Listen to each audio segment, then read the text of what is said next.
प्रणाम, नमस्कार। बहुत स्वागत है आपका उस कार्यक्रम में जिसका नाम है हे प्रभु आनंददाता, और आप एक और नया एपिसोड इसका देख रहे हैं।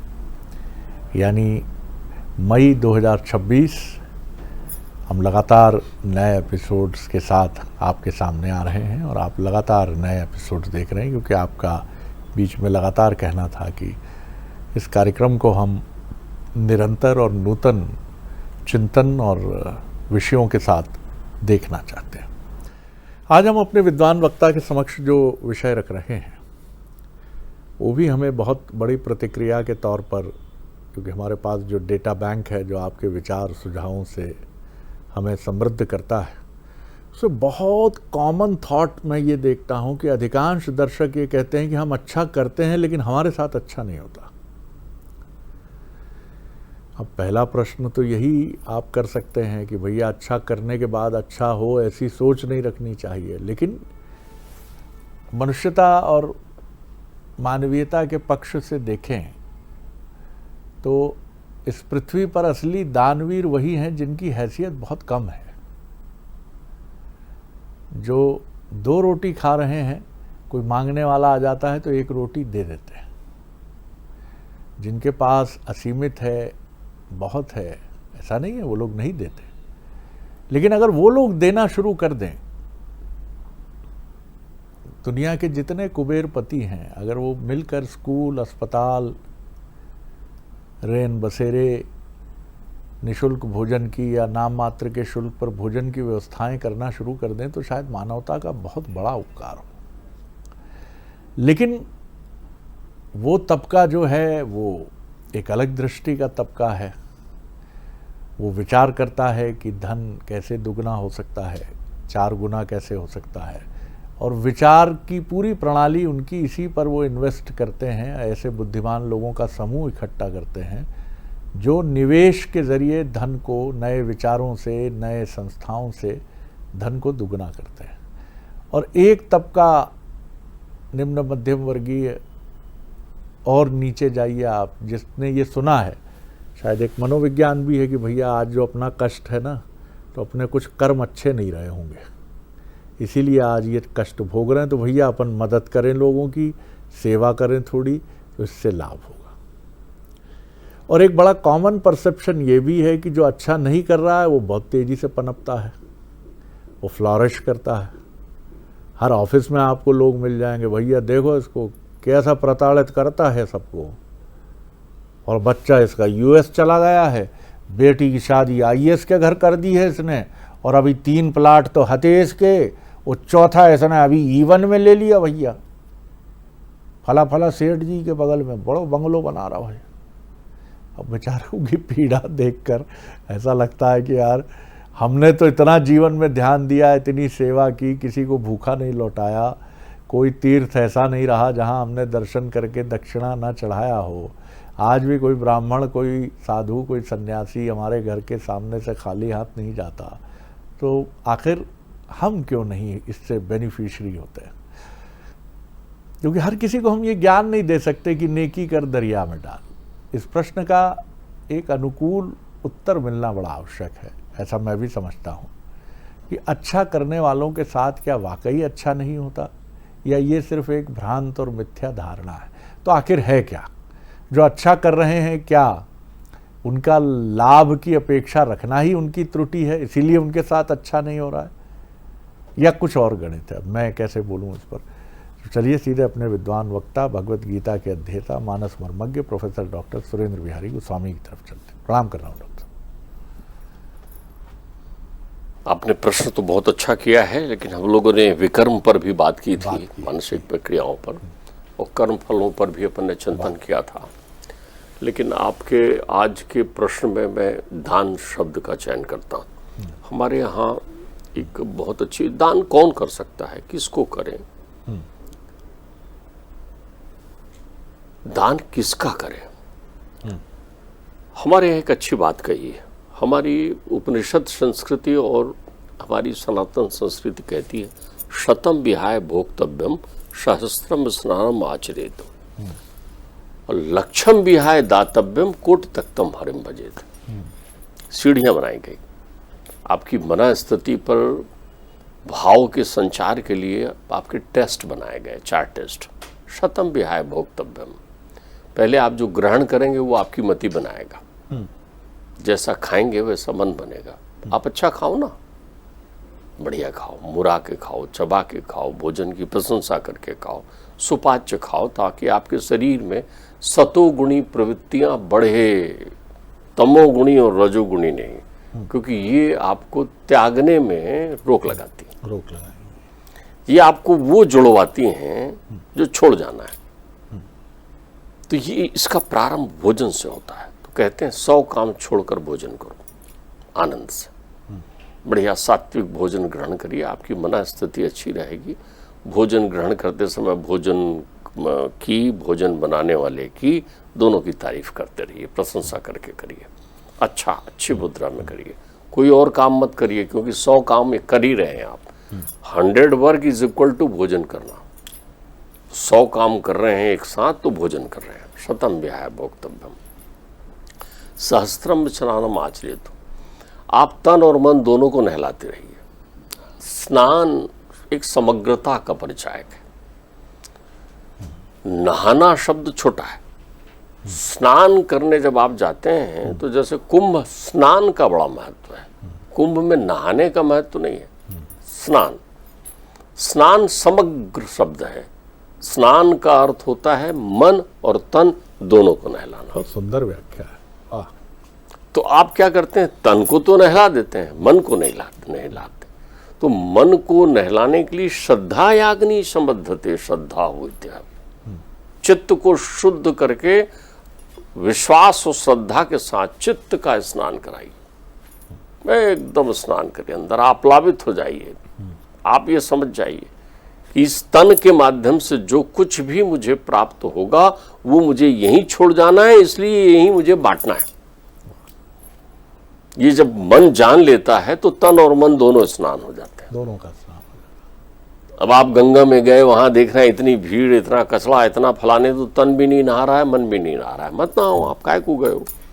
जब आपको गंगा में या किसी भी तीर्थ के जल में कचरा दिख रहा है, कचरा है, नहीं है, बेकार है, आपकी जब श्रद्धा जागृत नहीं तो आप वो काम मत करो। किसको दिखाने कर रहे हो भाई? हमारे यहाँ तो विधान है, गंगा को प्रणाम कर लो तो भी स्नान का फल मिलता है, खाली नर्मदे हर बोल दो तो भी स्नान का फल मिलता है। मत नहाओ, नहाना है तो दोनों को नहलाओ, क्योंकि सहस्त्रम स्नानम आचरेतु, 1000 काम छोड़ के नहा रहे हो आप। और लक्ष्यम विहाय दातव्यम, 100 काम, 1000 काम ठीक है, 1,00,000 काम छोड़ करके दान करो, जिसकी बात आप कर रहे हैं। इतना महत्व है दान का। दान के महत्व पर मैं आपको चिंतन बताऊं। हमारे यहाँ कथाएं लोग सुनते हैं लेकिन महत्व नहीं समझ पाते। हरिश्चंद्र तारामती का किस्सा सुनते हैं आप, बड़े भावुक होकर कथा में सुनाते हैं, डूब जाते हैं लोग बाग। क्या दानी पुरुष है हरिश्चंद्र, दे दिया सब कुछ विश्वामित्र को, बोल दिया, कह दिया ले लो, कह दिया। उनके लिए उनके कुलगुरु वशिष्ठ और विश्वामित्र में तनातनी है। यही लड़ाई का कारण था माध्यम कि वो वशिष्ठ का शिष्य है, ये ब्रह्म ऋषि नहीं हो पाए। उस हरिश्चंद्र ने कहा कि दिया आपको, तो वो कहते हैं, देख भाई तू परेशान हो रहा है, सब छोड़ के जा रहा है, एक कपड़े में जा रहा है, तो तुम बोल दो, एक बार मुंह से बोल दो कि नहीं नहीं मैं वापस ले रहा हूं, तो ले लो। लेकिन वाह हरिश्चंद्र, सत्यपथ का पथिक, सत्यव्रतम, सत्यस्य सत्ययोनि परम सत्यम, यह हरिश्चंद्र। ये दान की प्रक्रिया है। दान वाणी से किया जाता है सबसे पहले। मेरे पिताश्री कहते थे कि शरीर में सारी इंद्रियां दोहरे मापदंड में है, 2 हाथ हैं, 2 पैर हैं, 2 आंखें हैं, 2 कान हैं, ये रचना एक ही है। दान रचना की स्थिरता का प्रतीक है। ध्यान रखिए, दान देते समय आपका मन, बुद्धि, चित्त, वाणी एक होनी चाहिए, तब दान का फल है। फोटो खिंचाने के लिए दे रहे हैं, दान नहीं है। दिखाने के लिए दे रहे हैं, दान नहीं है। मन में ये देख के दे रहे हैं कि ये ज़्यादा हो जाएगा, इसको दिया जाए, इसलिए कम दूं, नाप तोल चल रहा है, दान नहीं है। दान का निश्चय साम्य बिंदु पर है, एक बिंदु पर दे रहे हैं। अरे आप जिसे अर्थ कहते हो, कभी आपने उस अर्थ का अर्थ नहीं जाना है। अर्थ का अर्थ होता है अप्राप्य को प्राप्त करना। जो अप्राप्य है उसको प्राप्त करना। तो आपको लगता है पैसा अप्राप्य है, उसको प्राप्त करना, बिल्कुल नहीं है। अगर पैसा अप्राप्य होता तो फिर आप यहाँ छोड़ के क्यों जाते? अप्राप्य को प्राप्त करना अर्थात अंतर चित्त में उस तुष्टि पुष्टि को प्राप्त करना, उस आनंद को प्राप्त करना जिसके लिए आप आए हो। छोड़ दिया हरिश्चंद्र ने। दानवीर है रंतिदेव। रंतिदेव 49 दिन से भूखे हैं। उस राजा का एक ही लक्ष्य है, प्रजा को सर्वस्व लुटाता है। जो कोई प्रजा में भूखा प्यासा ना रहे, ले जाओ, जो है दे देना। उनने दान को ही धर्म बनाया है। दया धर्म को मूल है, पाप मूल अभिमान। तो उन्होंने दया को ही आधार बनाया है ना। दया दान से है। जो दयावान है वही दान कर सकता है। और दान केवल अर्थ का नहीं होता। आप हम जो भी कर रहे हैं, ये वाणी दान कर रहे हैं, श्रवण दान कर रहे हैं, सत्य दान कर रहे हैं, शिक्षा दान कर रहे हैं। आप कुछ भी दान कर सकते हो जिस पर आपका स्वामित्व हो, स्वस्थ स्वामित्व हो। दान का फल ईमान से जुड़ा हुआ है। इसीलिए तो ये कहावत आप जो सुना रहे थे, नेकी कर दरिया में डाल। किस दरिया में? भवसागर में समर्पित कर दे, पास में मत रख। पास में रखा वैसे ही वो नेकी अनेकी हो जाएगा तेरा। पुण्य करो और भूल जाओ, शुभ कर्म करो और भूल जाओ, क्योंकि वो तुम्हारा सत्कर्म है। तो बड़ा कठिन है, कठिन है डॉक्टर साहब ये। लेकिन अरे तो इसमें कठिन क्या है? मुझे आप ये बताइए कि आप अपने, इसमें सबसे बड़ा डर ये है कि मैं अनजाना रह जाऊंगा।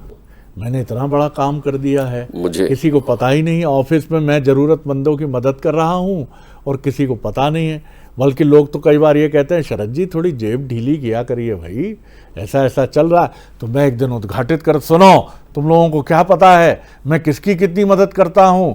वो जो बाहर बैठता है गार्ड, उसको मैंने एक बार उसके बच्चे का कष्ट सुना, वो खत्म हो गई। आप जो कह रहे हैं तो फिर तो सब खत्म ही हो गया। बहुत सुंदर, आपने एक बहुत अच्छी बात कही। तो इसका मतलब हर घर में एक बोर्ड लगा होगा जिसमें पिताजी लिखेंगे कि इस लड़के को पढ़ाने में मैंने इतना पैसा खर्च किया।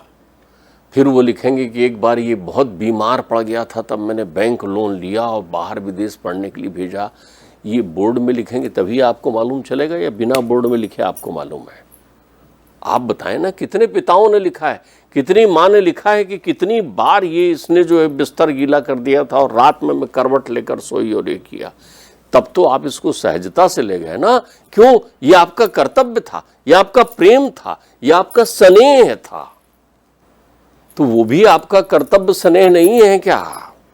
कर और भूलना, वो भूली बिना बातें। आप ये कह रहे हैं कि द्वैत में ना देखें, डुअलिटी में ना देखें। जैसे पिता सेवा करते हैं, निष्काम मानते हैं, ये भी हम उसी भाव में करें। एक बात समझ लीजिए, जब आपके भाव में परमार्थ हो तो आप दान कर रहे हैं, और जब आपके भाव में अर्थ या स्वार्थ हो तो आप दान नहीं कर रहे। यहाँ तो शिकायत करता है डॉक्टर साहब, भले ही उन्हें हम किस रूप में देखें।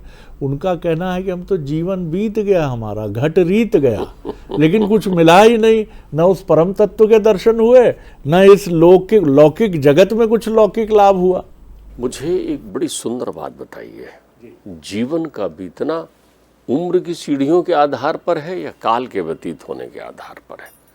तुम्हें लगता है 50 साल का जीवन बीत गया है ना, अब मेरे पास बचा कितना दिन, लेकिन जो तुझे मिलना है वो 5 क्षण में ही मिल जाएगा। 50 साल तो सीढ़ी चढ़ने में लगाया है।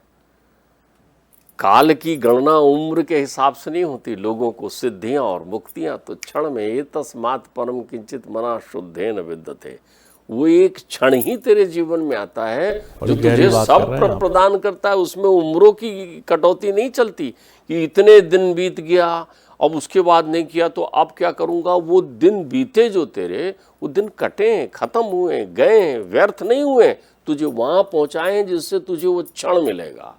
मुझे आप एक बात बताइए, एवरेस्ट की चढ़ाई करने वाला व्यक्ति महीनों की चढ़ाई करके वहां पहुंचा, और एवरेस्ट में तो कुछ क्षण वो रहता है, वहां रुक भी नहीं पाता। एक देश के झंडे को थाम करके वहां खड़ा हुआ और प्रणाम किया। हवाओं का इतना तीव्र झोंका और ऐसी ठंड होती है कि उसे लौटकर तुरंत आना है, लेकिन उस क्षण के लिए तो उसने अपना जीवन लगाया था ना। तो वो जीवन के बीते हुए क्षणों को याद करता है, वह उस एक क्षण को याद करता है। दान वो क्षण है, दान वो पल है, दान वो अघट घटना है जो तेरे जीवन में घट रही है। रंतिदेव ने निश्चय किया तो सर्वस्व समर्पित कर दिया। 49 दिन के भूखे हैं रंतिदेव, क्योंकि जब भी खाने बैठते हैं कोई आ जाता है। कौन थे डॉक्टर साहब ये? रंतिदेव यदकुल भूषण बने, जिन्हीं के वंश में ययाति हुए और उन्हीं के वंश में परमात्मा ने प्रकट किया, कृष्ण का अवतरण हुआ है। उस कुल के रंतिदेव हैं। 59 दिन भूखे रहे, कोई 49 दिन। रंतिदेव की बड़ी अद्भुत कथा है, वो कभी किसी और प्रसंग में मैं आपको विस्तृत से बताऊंगा। अभी तो समझ लीजिए कि दानवीरों पर चिंतन कर रहे हैं। दान क्या? अब रंतिदेव की दानवीरता को सुने तो इच्छा हुई इंद्र देवता की, इच्छा हुई ब्रह्मा जी की, इच्छा हुई परमात्मा की कि उनके दर्शन करने चले। देवता आते हैं दर्शन करने, क्या बात, देखने आते हैं। अरुंधति के सदचरित्र का वृतांत सुना कि महतारी इतनी ज्यादा शीलवान, गुणवान, यशवान है, साक्षात महासती हैं। तो ब्रह्मा, विष्णु और महेश पहुंचे ना वहां पर, भेजा उनकी लक्ष्मियों ने, बातचीत की। बैठे मैया महालक्ष्मी, और सबसे बड़ी पतिव्रता तो मैं हूं। सरस्वती ने कहा मैं हूं, मैया ने कहा कि मैं हूं, उमा ने। अब तीनों बैठे हुए हैं, 3 स्वरूप, ब्रह्मा, विष्णु, महेश। उनसे पूछा कि कौन है, बताया। बोले हमने तो सुना कि त्रिलोक में सबसे महासती अरुंधति, जाओ अभी परीक्षा लेके आओ। दर्शन करने का बहाना मिल गया, वहां पहुंचे ना मैया के दर्शन करने। तो देवता भी पहुंचते हैं ऐसे लोगों से मिलने, ऐसे लोगों को देखने। मैया शबरी की भक्ति देखने ही तो राम गए थे ना। ये दान है। जीवन में दान का अर्थ आप ये समझ लेते हैं, कोई आया और एक मुट्ठी अनाज दे दिया, यही दान है? अरे अपने विषयों को त्यागना सबसे बड़ा दान। अरे क्या बात कही आपने, वाह। तुम्हारे अंतर्चित्त के विषयों को, बुराइयों को त्याग देने से बड़ा कोई दान है? कठिन मार करतार की दिल से दे उतार, निकालना। जो चीज सुनो अप्राप्य है उसे प्राप्त कर। तो प्राप्त चीजें छोड़ना ही दान है। आप मेरे तथ्य को नहीं समझ रहे हैं। इसमें धन दौलत दान करने वाली प्रक्रिया नहीं, तो कचड़ा है। अध्यात्म में इसका कोई मायने नहीं है। और तेरे जीवन में भी केवल मायने लौकिक संस्कार में, संसार में सुख सुविधाएं विस्तृत करने के अतिरिक्त कुछ नहीं है, कुछ नहीं है। केवल लौकिक सुख सुविधाएं और तेरे जीवन यापन करने शरीर को। अब आप देखिए तो वहां पहुंचे, तो ये लोग पहुंचे। अब उनने कहा कि ये भोजन ग्रहण करें, तब तक एक श्वान आ गया। नहीं, पहले अतिथि आए। उनने कहा बच्चा कुछ है क्या खाने? उनने कहा ये रोटी है, एक रोटी है। तो देखा बच्चे भी भूखे हैं, सब हैं, तो परिवार की भी जिम्मेदारी, आधा दे दिया। आधा बच्चों को कहा तुम ले लो। तो दानवीर के बच्चे हैं ना। जब तक एक श्वान आ गया तो बच्चों ने कहा ये श्वान भी है, इसको देना है। तो बच्चे और पत्नी ने आधी रोटी उस श्वान को दे दिया। क्या परिवार है रंतिदेव का। उनने कहा चलो जल ही पी लेते हैं। तो एक लोटा का जल पीते हैं, एक चंडाल आ जाता है। प्रत्येक व्यक्ति के हृदय में विद्यमान शुद्ध चित्त आत्मा के दर्शन करना और उसकी सेवा करने से बड़ा दान कोई नहीं है। उस चंडाल को भी देखकर उसके हृदय में परमात्मा के दर्शन करते हैं। वो कहते हैं आइए क्या दूं, जल पिला देते। उन्होंने दिया लोटा, पूरा जल वो पी गया। उन्हें कहा चलो कोई बात नहीं, आज यही जीवन है, यही आनंद है। तब तक तीनों अपने स्वरूप में आ गए। कोई ब्रह्मा बन गया, कोई विष्णु बन गया, कोई इंद्र बन गया। उन्होंने कहा हमसे कुछ मांगे? बोले मेरे जीवन में यही दीजिए कि जब तक ये शरीर है मैं दान करता ही रहूं, थकू ना मैं। बलि ने त्रिलोक दे दिया। जब आप अहंकार छोड़ते हैं तब दान करते हैं। अरे क्या बात है, बहुत सुंदर। अहंकारी आदमी दान नहीं कर सकता। अरे क्या बात, सूत्र मिला है, बहुत बढ़िया सूत्र। अहंकार का त्याग किया और आप दानी हो गए। आपसे बड़ा कोई दानी नहीं है। आप देखिए, निरा अहंकारी हैं कौन? औघड़। औघड़ का अर्थ होता है अबोध, निर्विकार। तो परमात्मा मेरे औघड़ है, इसलिए उनका एक नाम है औघड़ दानी। औघड़ दानी। उसके पास वो भंडार है, वो भंडार है। तो जब आप भंडारी हो जाते हैं तब दान देते हैं। वाह डॉक्टर साहब। तो दान उन चंद सिक्के, रुपए या सेवाओं को आप दान का अंग मानकर स्मरण मत करिए। ये अनवरत चलने वाली प्रक्रिया है। इससे सबसे बड़ा आपको लाभ मिलता है। दान करने से कर्म फल का नाश होता है, कर्माशक्ति टूटती है, संसार की आसक्ति जब टूट जाती है। देखिए, जब तक आपके पास फल है, भाई आपको मैंने कहा वाह वाह शरद जी बहुत बढ़िया, देखिए आपने 1 लाख रुपए कमाए, अब आपने 50 खर्च कर दिए, 50 जेब में, फिर मैंने कहा अब 1 करोड़ कमाए। ये सब बचे हुए हैं ना। जब तक बचे हुए हैं तब तक पुनरप जन्मम पुनरप मरणम पुनरप जनरी जठरे शरणम, आचार्य शंकर कह गए। और जब भज गोविंदम भज गोपालम में आ जाते हैं, भज गोविंदम भज गोपालम, तो आप मुक्त हो जाते हैं, अनंत हो जाते हैं। कर्म फल मिटा, जहां का है तेरा तुझको अर्पण क्या लागे। बहुत सुंदर डॉक्टर साहब। और यही जीवन का सत्य है। जब आप निरअहंकारी हो जाते हैं तभी दान कर पाते हैं, क्योंकि दान का भी अहंकार है। जैसे जीवन में हर चीज़ का अहंकार है। मैंने दिया, इससे बड़ा अहंकार क्या है? मैंने दिया। अरे भाई, तुझे किसने दिया? अगर आज तेरे पास देने की पात्रता है तो तुझे देने वाला कौन है? आप कह सकते हो मेरी योग्यता है। अरे भाई, इस योग्यता को किसने दिया? इस बुद्धि का निर्माण तूने किया है। इसे हम आज आर्टिफिशियल इंटेलिजेंस कह के बेच रहे हैं, तरह तरह की प्रचारित करते हुए कि इससे ये भी हो जाएगा, वो भी। तेरे पास तो ईश्वर प्रदत्त इंटेलिजेंस है भैया, उसमें आर्टिफिशियल भी नहीं है। क्योंकि जिस मनुष्य को इंटेलिजेंस दिया उसी ने तो आर्टिफिशियल इंटेलिजेंस बनाया, क्योंकि वो मनुष्य जनित, ईश्वर जनित बुद्धि तो है नहीं, इसलिए वो गॉड मेड इंटेलिजेंस नहीं है, क्योंकि वो तो एकमात्र कॉपीराइट मनुष्य का है। आपके इंटेलिजेंस के लिए आप किसको धन्यवाद करते हो? किसको कहोगे आप धन्यवाद? स्वयं को? इसीलिए डॉक्टर साहब का ये सूत्र तो मन में अटक गया कि जिसमें अहंकार नहीं है, दान वही कर सकता है। और दान आप जिन चीज़ों का कर रहे हो वो तो कितनी अर्जित की जा सकती हैं। हरिश्चंद्र जी का देखिए, पूरा साम्राज्य ले जाए तो है क्या इसमें? ले जा ले जा ले जा ले जा ले जा ले जा। हमसे कोई एक पेन मांग ले, मेरा अनुभव है व्यक्तिगत, पुराने समय में आज से 25 साल पहले डाकघर में जब जाते थे, लिफाफे पे लिखते हुए किसी बाबूजी से पेन ले लिया या किन्हीं भाई साहब से भाई साहब पेन मेरा। उनके चेहरे का प्रिय भाव देखकर लगता था अब की बार पेन लाना बहुत ज़रूरी है भैया। और नाराज़ होकर इन्होंने कहा दे तो दे। पहले तो बड़ी नाराज़गी थी, लेके आना चाहिए आपको। फिर पेन दिया। पेन देने के बाद अब हम लिख ही रहे हैं, ढक्कन उन्हें लग रहा है भाग गया ये लेके। यानी दान तो आपने किया, सशर्त किया, कंडीशनल किया। दान देते समय पूरी निगाह बनी हुई है कि इसके चेहरे का भाव क्या है, लेके भाग तो नहीं जाएगा। और कई लोग तो दरबारी बना देते हैं दान देने के बाद। क्यों? तुम्हारी की थी द्विवेदी जी मदद? बताना नहीं, भगवान को साक्षी मान के बोलो वो जब तुम्हारा घर बन रहा था कोलार वाला। अब आप बेचारा जो जिसने लिया है द्विवेदी जी ने दान, ओ हाँ हाँ, अरे साहब आप जैसा दानी को अहो भाग्य। अरे तुम्हें नहीं दिया मैंने, इसके पहले वर्मा बाबू थे अपने ऑफिस के, उनके बच्चे का एक्सीडेंट हो गया था, याद है ना?